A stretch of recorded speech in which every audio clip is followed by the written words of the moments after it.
नमस्कार।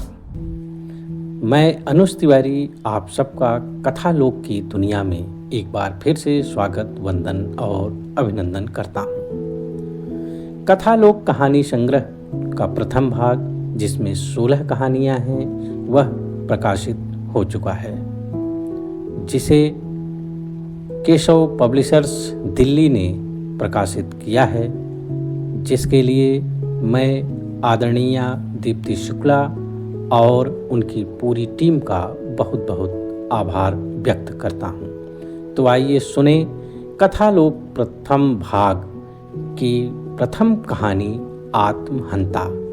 उसी से रूबरू होते हैं, आत्महंता से।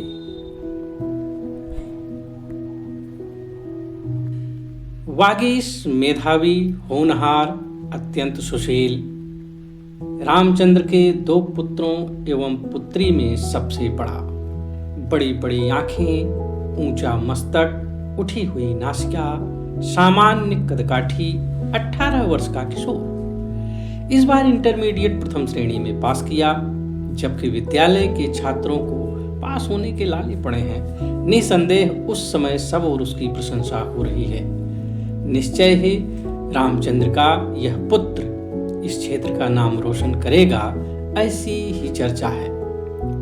रामचंद्र उग्रसेनपुर के निवासी हैं। जल निगम में 4th श्रेणी के कर्मचारी, 2 बीघे की खेती। आय बहुत तो नहीं है, पर खर्च घर का चल ही जाता है। इस क्षेत्र में जो भी बच्चा थोड़ा बहुत पढ़ने लिखने में ठीक होता है, वह इलाहाबाद विश्वविद्यालय का रुख करता है। इसका कारण है आने जाने की सुविधा का होना। गांव से ही रोज शहर जाकर पढ़ाई की जा सकती है। इलाहाबाद जौनपुर पैसेंजर एजे प्रतिदिन सुबह 8 बजे उग्रसेनपुर आ जाती है और शाम को लगभग 6 बजे वापस आती है। यह ट्रेन इस क्षेत्र की जीवन रेखा है। इससे दुधाहा, सब्जी वाले, रोजमर्रा के कर्मचारी इलाहाबाद शहर आते जाते हैं। इसका परिणाम यह है कि इस क्षेत्र ने कई आईएएस और पीसीएस अधिकारी भी दिए हैं। वागीश के मन में भी इलाहाबाद जाकर पढ़ने की इच्छा का उत्पन्न होना स्वाभाविक है। इस संबंध में उसने अपने पिताजी से कहा, पिताजी, मैं इलाहाबाद विश्वविद्यालय में पढ़ना चाहता हूँ। ठीक तो है पिताजी, विश्वविद्यालय का प्रवेश परीक्षा का फॉर्म निकला है, सोच रहा हूँ भर दूं, जिससे वहां नाम लिखवा सकूं। ठीक है बेटा, भर दो, लेकिन एक बात है। क्या है पिताजी? वहीं रहकर पढ़ोगे या प्रतिदिन आओगे जाओगे? मैं तो वहीं रहकर पढ़ने की सोच रहा हूं। देखो बेटा, अभी तुम इतने बड़े नहीं हो कि वहां रहो। बीए यहीं घर से ही आकर जाकर कर लो। एजे तो रोज आती जाती है और भी बहुत से बच्चे आते जाते हैं। ठीक है पिताजी, अभी तो प्रवेश परीक्षा दे रहा हूं, फिर आप जैसा कहेंगे। दूसरे दिन वागीश इलाहाबाद जाकर प्रवेश फॉर्म भरकर जमा कराया। 15 दिन बाद परीक्षा हुई। उसके अच्छे अंक आए। पहली सूची में उसका नाम था। उसने जो विषय चुना था बीए में उसको मिल भी गया। दर्शन शास्त्र, संस्कृत और प्राचीन इतिहास विषय से दाखिला लिया है। रामचंद्र को अपने बेटे पर पूरा भरोसा है, लेकिन वे अकेले उसे इलाहाबाद रखने के पक्ष में नहीं हैं, क्योंकि उन्होंने यह समझ रखा है कि बच्चे वहां पर बनते भी हैं और बिगड़ते भी हैं। विश्वविद्यालय की कक्षाएं शुरू हो चुकी हैं। वागीश ने एक बार फिर अपने पिता से इलाहाबाद में ही रहने का आग्रह किया कि पिताजी, क्या मैं इलाहाबाद में ही रहकर पढ़ूं? बेटा, बीए यहीं से कर लो। तुम्हारे रहने से छोटे भाई बहन भी पढ़ते रहेंगे और आगे की तैयारी वहां रह करके कर लेना। दबे मन से वागीश बोला, जैसी आपकी इच्छा। धीरे धीरे 2 वर्ष का समय व्यतीत हो गया। इन 2 वर्षों में वागीश ने प्रथम श्रेणी में परीक्षा उत्तीर्ण की। 3य वर्ष में आते ही उसने अपने पिता से कहा, पिताजी, अब मुझे इलाहाबाद में रहने दीजिए। आने जाने में मेरा काफी समय बर्बाद हो जाता है। फिर आगे सिविल सेवा की तैयारी करना चाहता हूँ। अभी से लगूंगा तभी परिणाम भी ला पाऊंगा। रामचंद्र ने माथे पर हाथ रखकर कुछ विचार करते हुए उसको अपने पास बैठाया। तुम्हारे इलाहाबाद में रहने के खिलाफ मैं नहीं हूँ बेटा, पर अपनी माली हालत तो तुम्हें पता है। वह तो पता है पिताजी। ठीक है, तुम रहना चाहते हो तो रहो। पिताजी आप चिंता न करें, मैंने एक कमरा छोटा बघाड़ा में देख लिया है, सस्ते किराए पर है। किसी को अच्छा अपने साथ भी रखोगे या अकेले ही रहोगे? नहीं पिताजी, पता नहीं पार्टनर कैसे हो। ठीक है, तुम जैसा उचित समझो। पिताजी खाने का सामान तो घर से ही मिल जाएगा, फिजूल खर्च मुझे करना ही नहीं है। तुम तो खुद ही समझदार हो बेटा। अच्छा, कब से वहां रहोगे? अगले सप्ताह से, क्योंकि तृतीय वर्ष की कक्षाएं भी शुरू हो गई हैं। ठीक है। एक सप्ताह बाद बागी छोटा बघाड़ा में रहना शुरू कर दिया। इस क्षेत्र के लड़के अक्सर सलोरी, बड़ी बगिया, गोविंद नगर, तेलियरगंज, बड़ा बघाड़ा, छोटा बघाड़ा, प्रयाग स्टेशन के आसपास रहते हैं। प्रतिवर्ष कुछ नए छात्र आते हैं और कुछ चयनित होकर यहाँ से चले जाते हैं। तृतीय वर्ष की कक्षाएं चलने लगी हैं। वागीश प्रतिदिन कक्षा में समय से जाता। वह अत्यंत गंभीर रहता है, उसका बड़ा सम्मान भी है। साधना भी उसी क्लास की छात्रा है। पढ़ाई लिखाई में तेज, तीखे नए नक्श, नारी सुलभ चेष्टाओं से युक्त, एकदम गौरांग। प्रयाग स्टेशन के पास ही उसका मकान भी है। दोनों में बातचीत होती है, एक दूसरे को नोट्स भी लेते देते हैं। अब बागीश को घर जाने की भी जल्दी नहीं रहती, क्योंकि अब तो वह यहीं रहने लगा है। एक दिन साधना ने वागीश से पूछा, क्यों वागीश, अब घर नहीं जाते? नहीं। क्यों?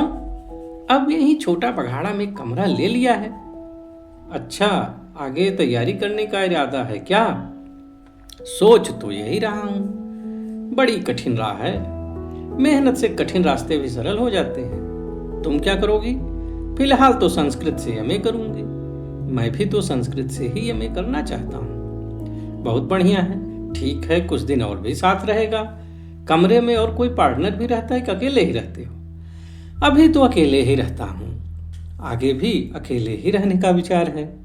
अकेलेपन से उबते नहीं हो? नहीं, किताबें जो साथ रहती हैं। अच्छा, यह बात है। अरे, किताबों की बाहर भी दुनिया है। ज्यादा किताबों के साथ रहोगे तो किताबी कीड़े हो जाओगे, बुद्धू कहीं के।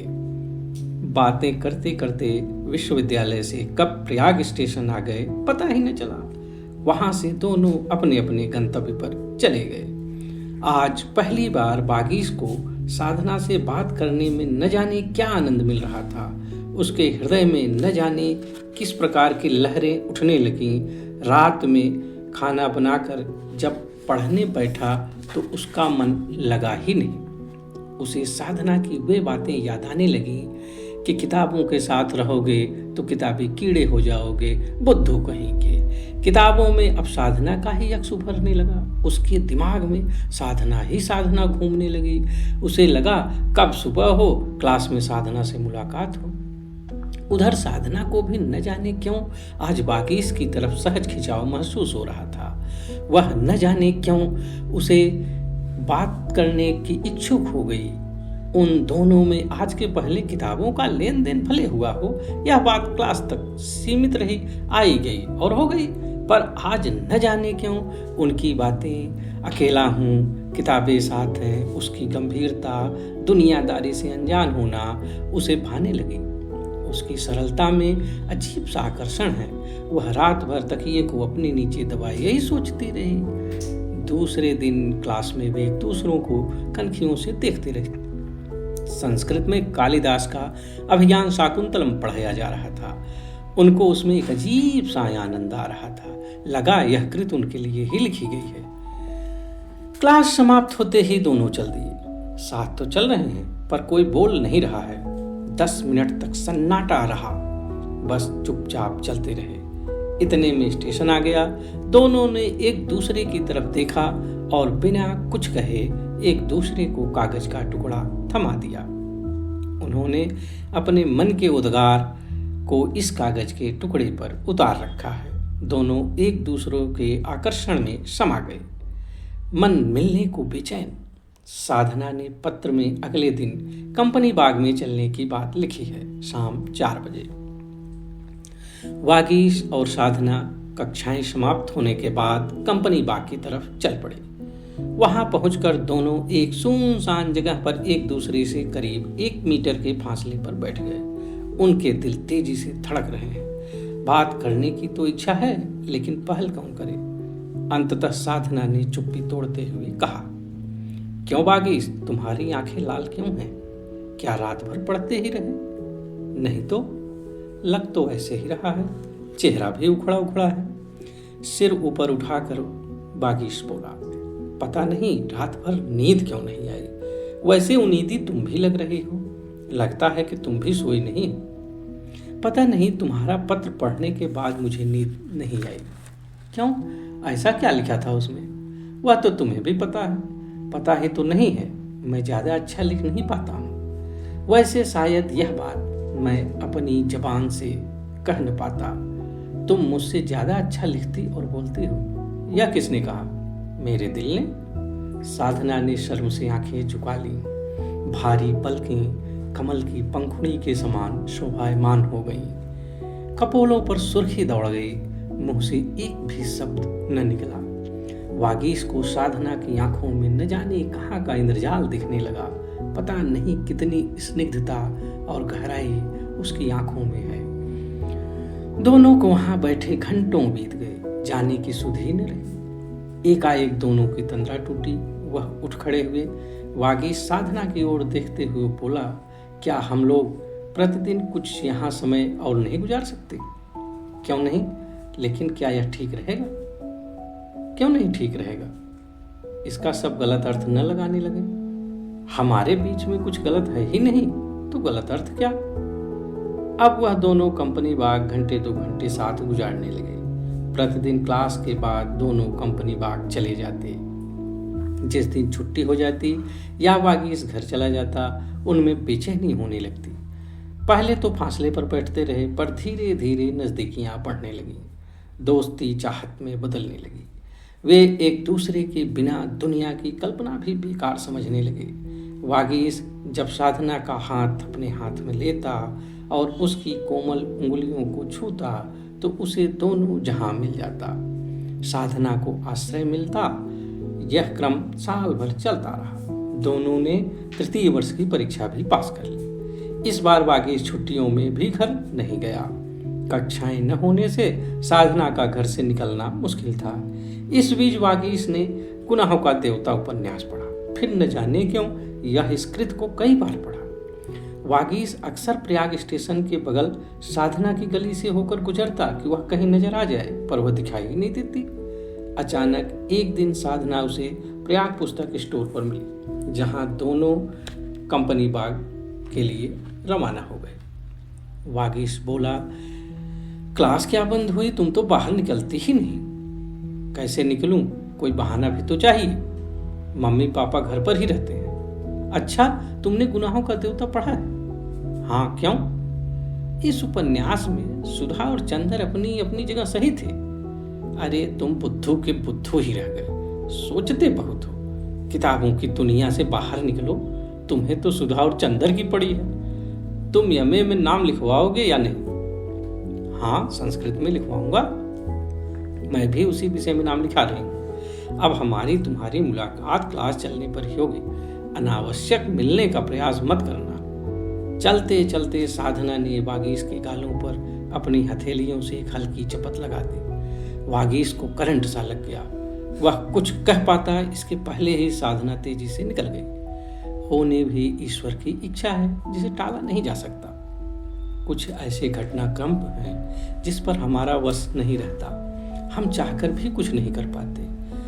वह सब इतने तेजी से घटित हो जाता है कि लोग मूक दर्शक बने सिर्फ परिस्थितियों के हाथ का खिलौना बन जाते हैं। वागीश के पिता रामचंद्र एक दिन कमरे पर आए।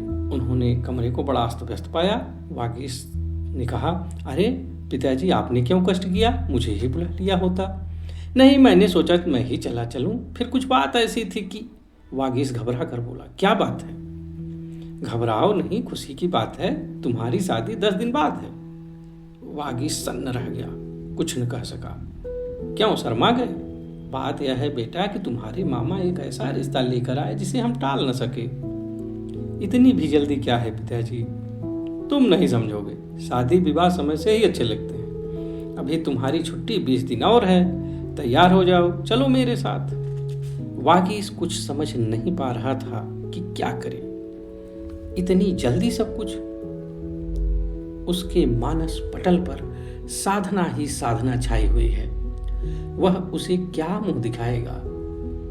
इस समय वह अपने पिता का विरोध भी नहीं कर पा रहा है। चुपचाप वह उनके साथ घर चला आया। 10वें दिन उसका विवाह हो गया। विवाह के दूसरे दिन बहुत जरूरी काम बताकर 3 दिन के लिए इलाहाबाद चला आया। अपने कमरे में बैठकर वह यादों में खोया रहता। साधना की सरल चितवन जाते हुए गालों पर थपकी, घंटों उसकी गोद में सिर रखकर पड़े रहना, उसके उड़ते गेसुओं की छुअन, नजरें बचाकर क्लास में कनखियों से देखना, बड़े नाज से किताबी कीड़ा व बुद्धू कहना। अब कैसे वह साधना का सामना करेगा? नहीं, उसे धोखा नहीं दे सकता, पर माता पिता का विरोध भी तो न कर सका।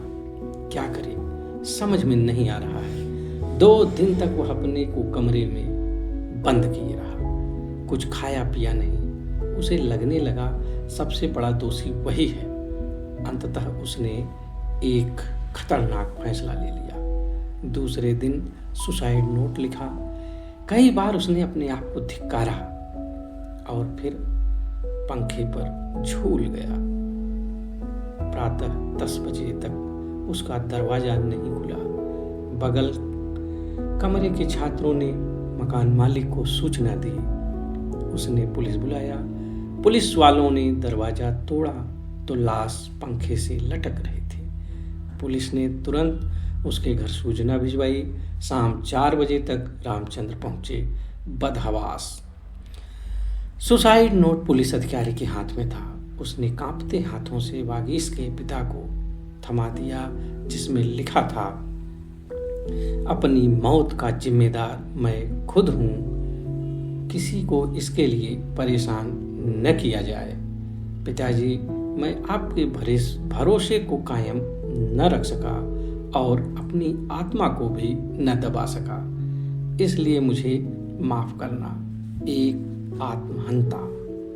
रामचंद्र सुसाइड नोट पढ़ते पढ़ते जोर से चिल्लाया, ऐसा क्या था बेटा, तुम मुझसे नहीं कह सके, और बाल नोचते हुए वहीं बेहोश हो गया। बहुत बहुत धन्यवाद और बहुत बहुत आभार।